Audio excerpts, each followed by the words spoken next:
Bonjour, bienvenue. Bonjour et bienvenue dans cet épisode. Bienvenue sur le Special Team Podcast. Mesdames et messieurs, je suis très très heureux de vous retrouver, mais je suis très très triste car mon acolyte favori, Thibaut Sanchez, n'est pas avec moi aujourd'hui, mais il m'a fait parvenir son analyse d'un match que je vous interpréterai dans quelques instants.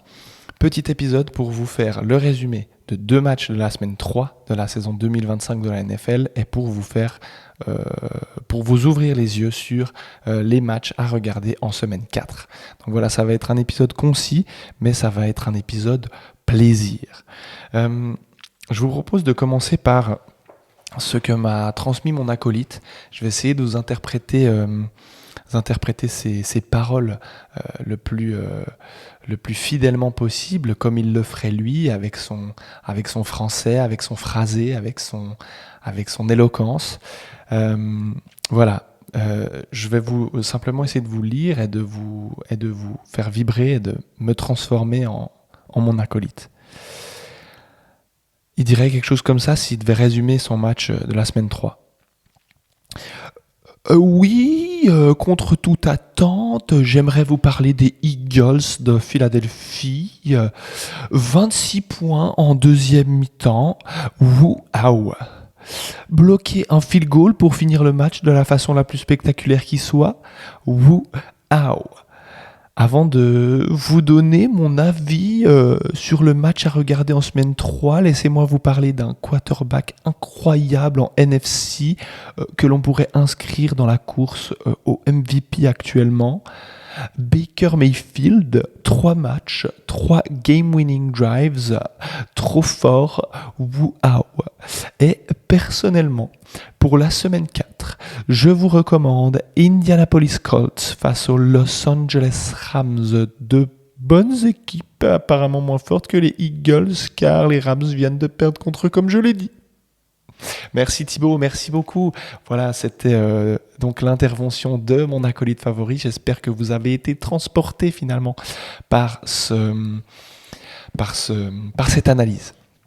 Sans plus tarder, je me suis amusé personnellement cette semaine à romancer l'histoire d'un match, à romancer l'histoire de Denver Broncos face aux Los Angeles Chargers.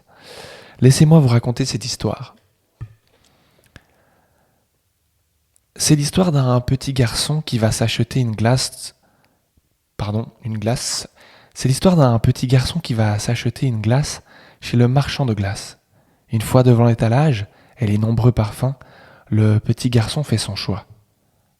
2 boules, chocolat et mangue. Quel doux mélange, lui dit le vendeur de glace.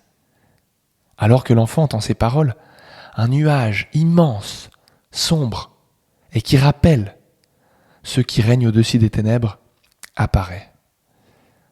De pair avec cette masse noire, effrayante et soudaine, une voix retentit et fait vibrer les murs fins de la gelateria. « Ce n'est pas assez. Paraître ne suffit pas. Ce n'est pas assez. Paraître ne suffit pas. » À ces mots, le petit garçon laisse monter quelques larmes à ses yeux qu'il parvient à retenir. Seule une larme coule le long de sa joue et atteint sa mâchoire.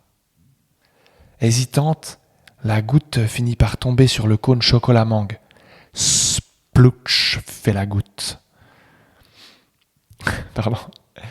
Et alors que le petit garçon amène le cornet à sa bouche, les 2 boules bousculées par une pauvre larme chargée de peur basculent et se retrouvent au sol. Au moment de se glisser sous sa couette, quelques heures plus tard, le petit garçon revoit la chute de ses boules de glace et entend une deuxième fois ces 2 phrases qui le hantent encore aujourd'hui.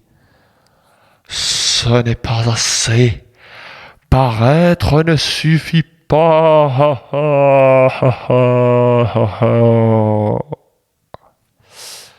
C'est pour moi, mesdames et messieurs, l'histoire des Denver Broncos ce début de saison. Ce n'est pas assez. Paraître ne suffit pas. Et oui, ils échouent face à une très très bonne équipe des Chargers. Mais manque de réussite, manque de réalisme surtout pour ces Denver Broncos. il n'empoche pas la victoire pour une deuxième fois de suite dans un match très serré, pas une deuxième fois de suite, pardon, une deuxième fois de la saison dans un match très serré. Et il se retrouve à 1 victoire et 2 défaites. Et cette équipe qui est, selon moi, très prometteuse, peine à capitaliser et à saisir les opportunités qui lui sont offertes. Dommage. Et mon pic, je vous rappelle que celui de mon acolyte Thibaut pour la semaine 4 était de vous empresser de regarder Colts contre Rams. Mon pic, ce sera regarder avec un œil attentif, aiguisé, éveillé. Packers contre Cowboys. Les Green Bay Packers contre les Dallas Cowboys. Effectivement, c'est le match de la revanche, c'est le match de la rédemption, c'est le match du règlement de compte entre la franchise de Dallas et Micah Parsons qui les a quittés très très très très tard, juste avant que la saison ne commence. Et je pense que ce match sera très très très intéressant. Il peut avoir un potentiel de match